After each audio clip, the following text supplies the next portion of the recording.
दुष्ट आएगा, शत्रु आएगा, झूठ आएगा, डर आएगा, भय आएगा, तेरी रक्षा होगी बुद्धि के द्वारा। आपको पता है लाल समुंदर है, मुझे क्या करना है? आपको पता है गोलियत आ गया, मुझे क्या करना है? आप समझ रहे हो?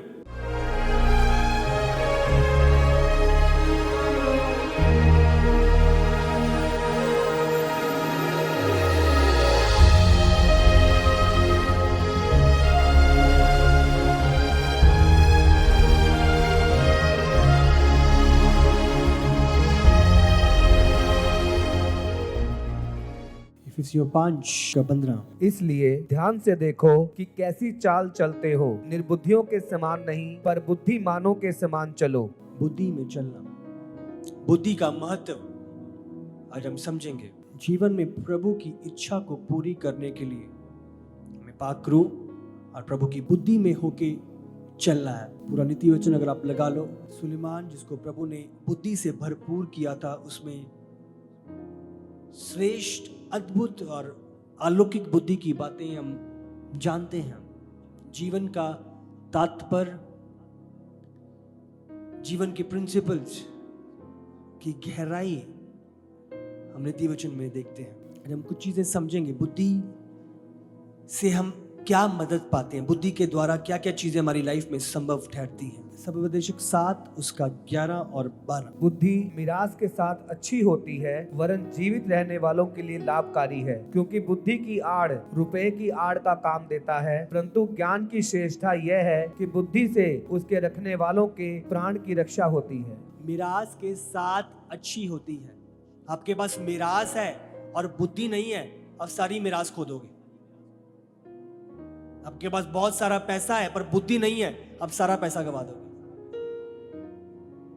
तो उन्नति के साथ, प्रॉस्पेरिटी के साथ उसे संभाले रखने के लिए हमें बुद्धि की जरूरत है। पैसा नहीं, अकेला बड़ा घर बड़ी गाड़ी नहीं, समझ रहे हो? अकेला मिरास नहीं है, मेरे नाम पे इतनी प्रॉपर्टी है। इंग्लिश में क्या, for the protection of wisdom is like the protection of money. बुद्धि की आड़ रुपए की आड़ का काम करती है। अगर आपकी लाइफ में आपने बुद्धि को संभाला हुआ, आपकी लाइफ बुद्धि से भरपूर है, इसका मतलब जो आपके पास प्रभु ने दिया है वो भी संभला रहेगा। आपका बुद्धि में बढ़ना, प्रभु एक दिन में आपकी लाइफ चेंज कर सकता है। आप समझ रहे हो? एक दिन में वो रोडपति से करोड़पति बना सकता है। बट अगर आपकी लाइफ में बुद्धि की भरपूरी नहीं आ रहा, आपकी लाइफ बुद्धि से नहीं चलती, वो अगले दिन दोबारा आपको रोडपति ले आएगी।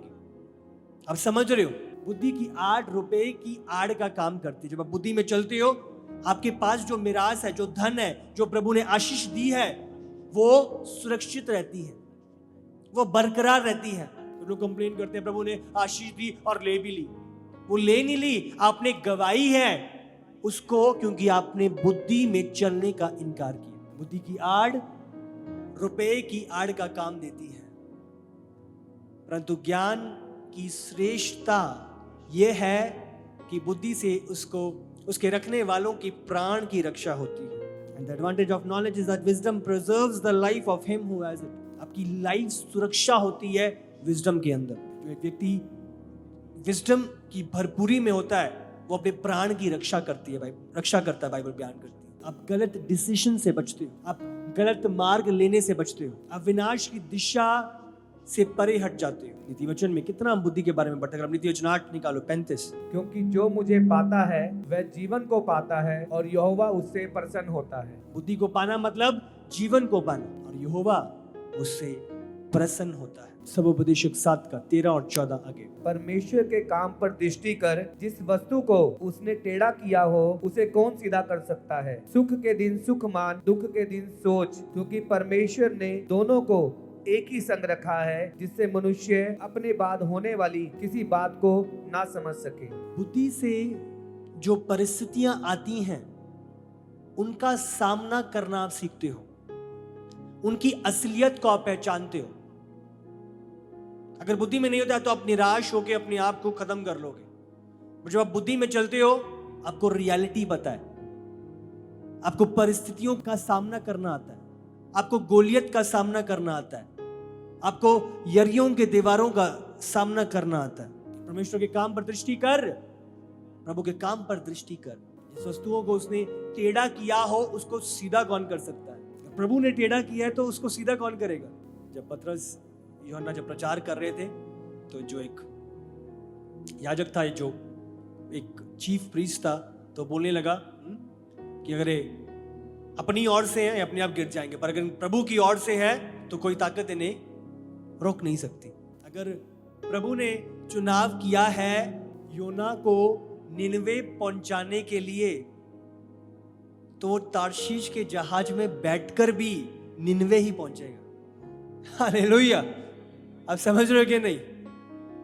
अगर प्रभु ने ठान लिया, फिर चाहे जहाज से उतारकर मछली की पेट में सवारी करानी हो और पहुंचाना हो, कौन रोक सकता है प्रभु को? जो आप बुद्धि में चलते हो, आप प्रभु के प्लान को समझते हो, आप कुड़कुड़ाते नहीं, आप डगमगाते नहीं, आप डरते नहीं हो, प्रभु के प्लान को समझते हो, आप परिस्थितियों से सीखते हो। आपको पता है ये आंधी तूफान मुझे बना रहे हैं। आपको पता है वो 40 साल मूसा की तरह वो जंगल का मार्ग मेरे अंदर वो योग्यता पैदा कर रहा है लाखों इजरायलियों को बाहर निकालने की। आप डरते नहीं हो जंगलों से, आप ये कंप्लेन नहीं करते प्रभु आज ये क्यों है, आज ये क्यों है। जब अय्यूब के पास दुख आया, बाइबल में लिखा है उसने कहा जिस प्रभु ने सुख दिया क्या उससे दुख ना लूं?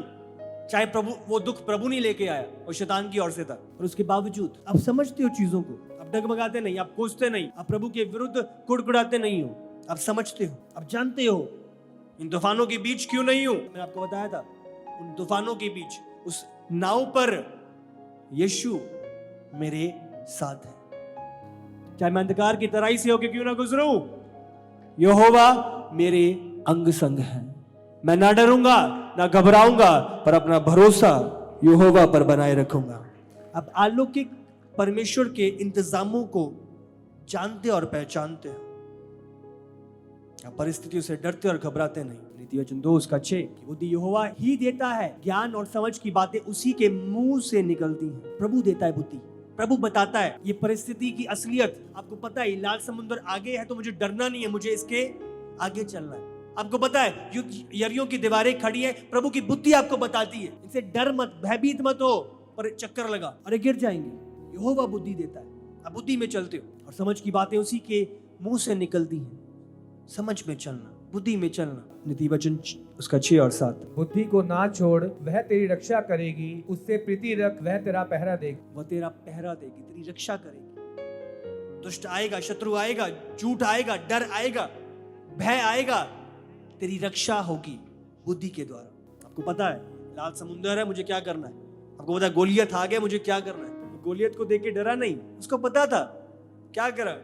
वो बोल रहा है, कुछ कर रहा है, वो गया अपने पत्थर उठाया, उसने पत्थर उसमें डाली, गोफन में घुमाया उसे। अब समझ रहे हो, अब बुद्धि में चलते हो, फिर परिस्थितियों को देख के अब डरते नहीं। आपको पता है आपको क्या करना है। तो ना छोड़, वो तेरी रक्षा करेगी, उससे प्रीति रख, वो तेरा पहरा देगी। 7 बुद्धि श्रेष्ठ है, इसलिए उसकी प्राप्ति के लिए यत्न कर। जो कुछ तू प्राप्त करे उसे प्राप्त तो कर, परंतु समझ की प्राप्ति का यत्न घटने ना पाए। पैसे के लिए यत्न मत कर, चीजों के लिए यत्न मत कर, फेम के लिए यत्न मत कर, बुद्धि के लिए यत्न कर।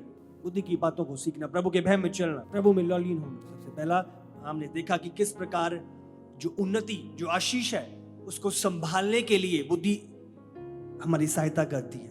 दूसरा हमने देखा विपरीत परिस्थितियों का जब सामना हम करते हैं, उनका सामना करने के लिए बुद्धि हमारी मदद करती है। आगे तीसरा, विपरीत चीजें, उलट चीजें जो हमें जो समझ नहीं आती, वो बुद्धि के द्वारा आप समझते हो। सब उपदेशक 7 उसका 15 पढ़ी। अपने व्यर्थ जीवन में मैंने यह सब कुछ देखा है, कोई धर्मी अपने धर्म का काम करते हुए नष्ट हो जाता है और दुष्ट बुराई करते हुए दीर्घायु होता है। तो धर्मी जीवन जी रहा हूँ, मैं तो अच्छा जीवन जी रहा हूँ, प्रभु के भय में चल रहा हूँ, और मेरा जीवन सताव से भरा हुआ, मेरे जीवन में ये आ रहा है, वो तो गलत काम कर रहा है, गलत नशे कर रहा है, गलत व्यभिचार में है, फिर भी बढ़ रहा है, फिर भी बहुत पैसा है उसके पास। ये अजीबो चीजें आप बुद्धि के द्वारा समझते हो, बुद्धि की समझ के साथ। बुद्धि आपको रियलिटी पेश करती है, आप समझ रहे हो, आप बुद्धि की आंखों से देखते हो रियलिटी क्या है। बाइबल के दुष्टों के कारण मत कुढ़, जो आज है वो फूसे के, आप समझ रहे हो, वो फूस के समान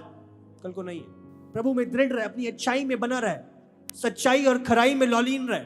जो व्यक्ति बोता है वो काटता है। सब उपदेशक 11 उसका 5 अगर हम पढ़े। जैसे तू वायु के चलने का मार्ग नहीं जानता और किस रीति से गर्भवती के पेट में हड्डियां बढ़ती हैं, वैसे ही तू परमेश्वर का काम नहीं जानता जो सब कुछ करता है। गर्भ में एक बच्चा कैसा फॉर्म हो रहा है आप नहीं जानते। वायु के चलने का मार्ग आप नहीं जानते। तो उसी प्रकार परमेश्वर के काम हम अपनी समझ से समझ नहीं सकते। जब आप बुद्धि में चलते हो आप रियलिटी को पहचानते हो। ये सताव है। बाइबल में क्या है, जितने उसके नाम के कारण सताए जाते हैं, जो निंदा सह रहे हैं, जो विरोध सह रहे हैं, उनके लिए स्वर्ग में परमेश्वर ने एक बड़ा प्रतिफल रखा है। तो आप विपरीत चीजों से डरते नहीं हो, आशा से भरपूर लो। आप रियलिटी को जानते हो, फ्यूचर को जानते हो। आगे इसी का 16 से 18 भी अगर आप 7 का अपने को बहुत धर्मी ना बना और ना अपने को अधिक बुद्धिमान बना। तू क्यों अपने ही नाश का कारण हो। अत्यंत दुष्ट भी ना बन और ना मूर्ख हो। तू क्यों अपने समय से पहले मरे। यह अच्छा है कि तू इस बात को पकड़े रहे और उस बात पर से भी हाथ ना उठाए, क्योंकि जो परमेश्वर का भय मानता है वह इन सब कठिनाइयों से पार हो जाएगा। अपने को बहुत धर्मी ना बना, इसका मतलब ये नहीं है कि आप समझ रहे हो, बहुतों ने इसको रॉन्ग ले लिया है। जब यहाँ पे बात हो रही है, इसका मतलब अपने आप को बहुत धर्मी जाहिर मत कर। जिस प्रकार वो फरीसी जो प्रभु के आगे था, प्रभु मैं तेरे नाम के लिए ये करता हूँ, प्रभु मैं चर्च भी आता हूँ, प्रभु मैं दान भी देता हूँ, प्रभु मैं ये भी करता हूँ। अपने आप को बहुत धर्मी बयान करना और ना अपने आप को बहुत अधिक बुद्धिमान बना। मुझे बहुत पता है, मुझे आप समझ रहे हो, ब्रैग, अपने आप को ब्रैग करना। तो क्यों अपने ही नाश का कारण हो। ऊपर उठने से पहले नम्रता और नीचे गिरने से पहले घमंड। तो क्यों अपने ही नाश का कारण हो। अत्यंत दुष्ट भी ना बन और ना मूर्ख हो। तो क्यों अपने समय से पहले मरे। अधिक दुष्ट ना बन, इसका मतलब क्या है कि आप रिपेंट करते हो, आप पश्चाताप करते हो, बट ये नहीं अब अपनी लाइफ से कि मेरी लाइफ तो ऐसी ही है। वो रिपेंटेंस के साथ प्रभु के पास उसे चेंज करने की सामर्थ्य है। आप समझ रहे हो, मैं तो ऐसा हूं, मेरे कर्म चाहिए लेके आया है। बहुत बारी हम बहुत चीजों में लेके पश्चाताप, आप समझो, आप रियल रिपेंटेंस करते हो चीजों को लेके प्रभु के आगे, प्रभु चेंज करने की सामर्थ्य रखता है। बड़ा वो बुद्ध जब आया प्रभु के पास, उसने चेंज किया बुद्धि। आप रियलिटी को जानते हो, रियलिटी में आप चलते हो।